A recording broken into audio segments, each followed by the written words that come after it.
Allô? Aïcha, ça va? Commune Yaya. Amata? Adeseli? Bon, pardon, dérangement. Bon, écoute-moi. Sérieusement parler, je me dis que je quoi. Yaya, Jafra, où comme? Waouh. Mais comme tu veux le liggéeyam? Ala ni gallame taw nder suuda? Non, wala gallama, sérieusement. Jinnu ko jindren banga goddo to ganda ene wonata gallama ko.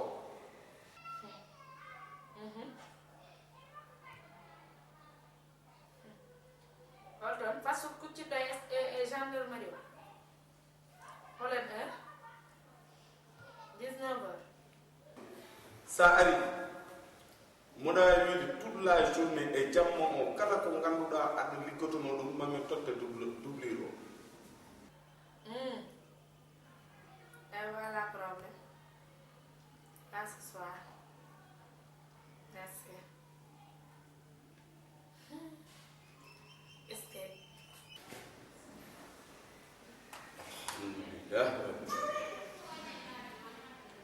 Onon kam o holko fota wadde kono noddare tan yo notoye tan sa tottaka maroke walla feeɗa wonde e hakki mi andani em notoyo. Alhamdulillah. Bon, Aïcha. Ala ko ɓuri welde nodda neɗɗo noto mon te hanki jamma ne ceerduɗen nde komi leli ɗum doktumi ɗanade ko ɗum tagi ƴettumi téléphone am noddumami beele potten ɗo hen Aïcha jaafoɗa kam ɗum ko nannotomami ne teddi trop e am mais jinnu no wawi wade foof kalna kam gonga sabu Allah Aïcha oɗo liggey mo liggotoɗa holko nannuma hen? Yaya a namdi mama mi hande namgal hay gorko goto meeɗa kam namdare gal wadde ne hani mi jaɓuma mi andinma kadi holko addinimi liggade oɗo liggi. Yaya koye nder dewgalam gonnomi wona hande nanme ma en gondi ko juuti wadde ne hani mi anduma no fewi sabu no jiirumami ɗeɗo balɗe ni welanimi. Demba a natti ñaar a natti yarte ete hay haala ma no usti joni noon jinmi andude tawi honko mbanma kono musma ya haalnam mi anda so tawi kadi honko mettuma e galle o ko henanakima ya haalnam mi anda ɗum da jinmi gandina kam sabu ɗeɗo balɗe mono jaaki no fewi.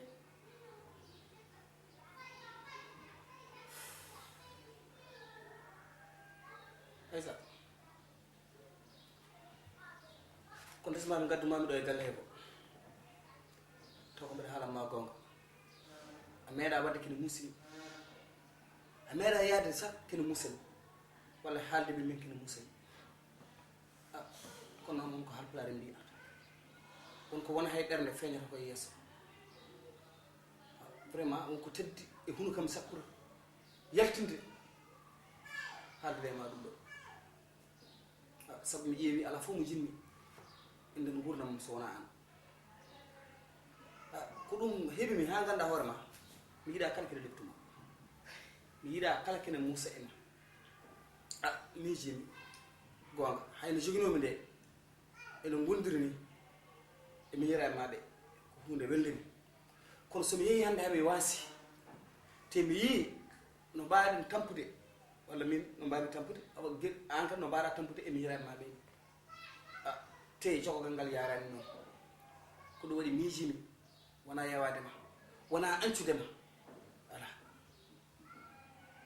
jaafoɗami jaafodiren jaha jiiloyɗa gorko goɗɗo bawɗo jogadema taw ganduɗa hoore ma mi leptatama saabu alhamdulillahi rabbil alamin ko wiyete ko foof e debbo nanay ma kala ko yettata noon moƴƴere nanay ma mbaadi nanay ma kono noon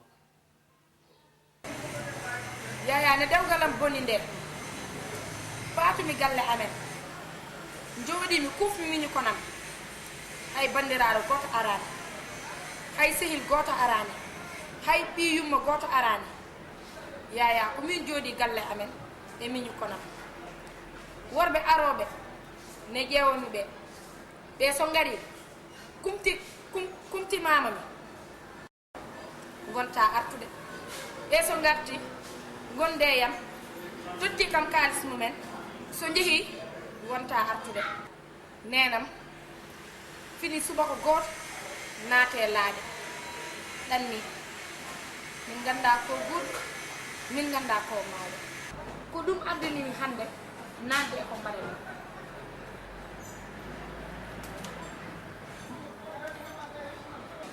ay minen karama ko kalɗa ko ɗe caɗele ɗo nguurɗa kala debbo mo wawi wonde ko ni no mbatta ni tan wawi wadde kono gueɗel gotel moɗo andinma aysa komi ɓi juurɗo te komi ɓi pullo te min yaya kala to jiimi ɓi pullo ne tampi mami darano ɗum aysa ɗum ko ganduɗa en hande adin hen moɗo ñaagoma gueɗel te muɗi jaɓana kam ɗum woni aysa mi resma gona joom suudam resɗe yaya ɗum wawa wonde saabu yaya hande sa wi jihnam ma holmo jiɗɗa resde ɓe jaɓata yaya iya tan goppa kam min mi wonta ko goni kono ndesodiral kam wawa wonde hakkude aysa kadi mi haalanma ko wawi hen wonde fof jinnaɓam ko jinnaɓam